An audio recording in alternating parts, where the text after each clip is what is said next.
Oh, hey there. This is Dr. Robert with Cornerstone Family Chiropractic. You guys caught me with my head down there. And what I was illustrating actually is just the typical tech neck posture. And right now, with everyone being home and quarantining, we just read a recent statistic that screen time is up 80% right now, which is pretty incredible. And we know that most people typically aren't going to be sitting in front of their phone with that perfect text neck posture. They're typically going to be sitting down here looking and putting a lot of forward head carriage on and stress on their upper back. And so today we wanted to create a video just to kind of show you guys some tips and tricks on things that you can do for yourself, for your kids, whether it be on your phone, on a tablet, watching TV, on the couch, or just working from a computer. So here we have Kristen demonstrating your typical computer posture. And if you'll notice, her low back is flexed forward, her upper back is rounded, and her neck is what we call forward head carriage. So her head is way out in front of her shoulders. And not only that, but when you look at her from behind, her shoulders are off kilter, okay? So Kristen knows better. I'll give you an example of what correct computer posture should look like. She sat up, she brought her shoulders back, her ear is now directly over her shoulder, and she's looking straight ahead versus being slouched. That slouched posture can lead to a lot of different issues, such as pain and tightness across the upper back and also into the neck. And then eventually it can affect the nerves of the neck and lead to issues and problems going down into the hands, numbness and tingling, and different aches and pains throughout. And so one of the important parts to pay attention to is just make mental corrections throughout your day, just to sit up straighter, get those shoulders back, almost like you're trying to pinch a quarter or a tennis ball between your shoulder blades, and even tuck the chin just a little bit so you're looking straight ahead and you're not putting too much stress on your neck and your upper back. And more kids are on technology today, which may or may not be a bad thing, but we really just want to help you as a parent help your child have the best posture possible while they're on their technology. Right now, Wyatt is demonstrating very poor posture, which is okay. I told him to do it. You'll notice he's slouched. He's got no support as far as his lower back goes, and his head is just buried down into that tablet.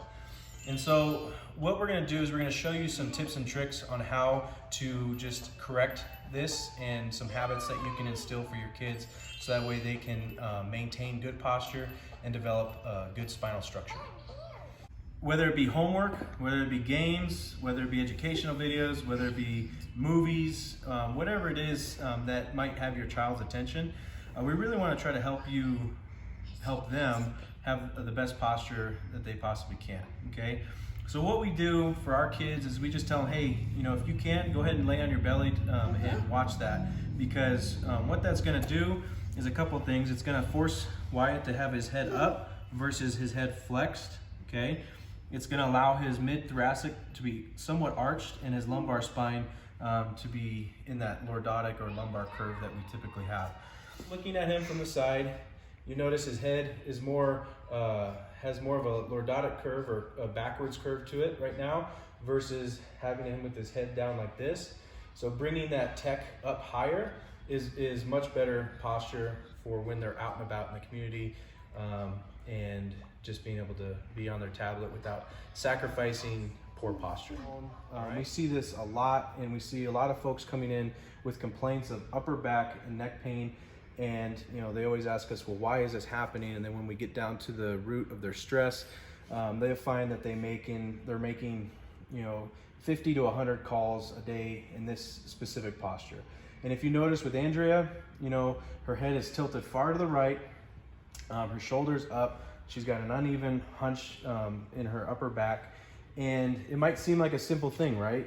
Tilting your head one way or another doesn't seem like a hard task, but if you do that 100 times a day, multiply that by 5 days a week over the course of several months or even a year, eventually that stress and that posture is going to catch up with you. And then that's why, we don't say it's any one specific thing that leads to a specific health issue. It's a combination and a buildup of stress over time that leads to these problems that we see with folks coming into the office. So Andrea is going to demonstrate on how to correct this.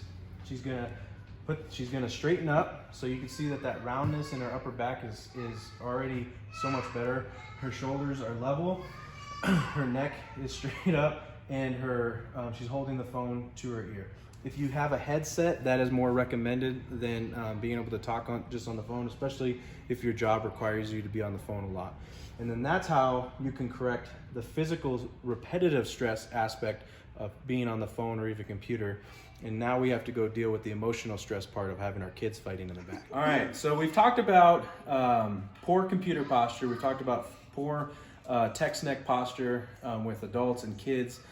We've talked about poor phone work environment posture, and we've shown corrections and tips and tricks on how to correct each of those.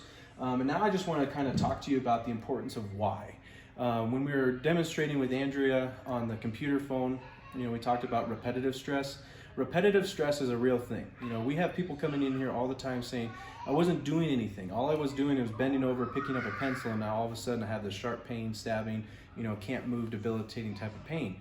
And it wasn't the action of bending over and picking up the pencil, it's the thousands of things that were done, of stresses done prior to that, leading up to that one moment where everything kind of gave out, okay? Having proper curves is to help protect the discs, okay? The discs in our spine are like shock absorbers. They allow us to absorb stress.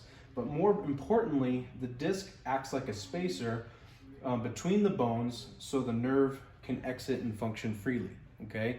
When a disc begins to degenerate, that's not good. And unfortunately, in order to stop that and try to reverse that is a lot of time and a lot of work. And so trying to keep these discs as healthy as possible for as long as possible is our primary goal, so that way we don't ever have to deal with the degeneration of a disc down the road. But ultimately, everything comes back down to the nervous system, right? Good posture and good curves protect the disc, and the discs are what protect the nerves. And so that's exactly what we do here in our office as a neurologically focused chiropractic office. We want to make sure that the nerves have the best potential to be as healthy as possible, so that way you can function better. So this is a before and after picture of Lexi. And many of you know Lexi just from being here in the office. And what's interesting about this is when she first came into our office for care, you'll notice her cervical curve is pointing forward, okay? And when we measured that, it's roughly negative 18.4 degrees, okay? And her after being adjusted, and this is over the course of 2 years, I believe, what we're seeing is still a fairly straight curve, especially with 2, 3, and 4, but the bottom portion of her cervical curve is starting to come back. And so the bottom part is measuring roughly 16.3, the upper part 6.3, giving us a net curve of 5.3 degrees. So going from negative 18.4 now to a negative 5.3, that's a pretty significant difference. And even just continuing to focus on this moving forward, eventually we're going to get her neck to be as curved, hopefully in that positive 30 to 40 degree ranges, which is what's ideal, okay? And so again, the importance of this is all to really try to make sure that these discs stay as healthy as possible, so that way the nerves can be as healthy as possible. So hopefully that helps you guys understand more of the why behind why we're making such a big deal out of this. And then now what I'll show you is just a few tips and tricks that you guys can do at home for yourself. All right, guys, so I already showed you a few tips on what you could do as far as paying attention to your posture. Trying to imagine that you're trying to keep your shoulders back by pinching a quarter or a tennis ball or something, between your shoulder blades, keeping your chin somewhat tucked so that way your ears are lined up directly over your shoulder. But one of the things I mentioned to a lot of folks is you could just take a bathroom towel, something small. If you want to just not have to roll it up every time, you can duct tape it so that way it stays shut. But you'll notice that it's really no bigger than the size of my fist. And really what you could do is you could put this back here, right where you feel that hump, lay on your back and bring your neck to it. And that's something simple, cheap, and something you could do on your own time that you can enforce and start introducing a positive reinforcement to encouraging better cervical posture.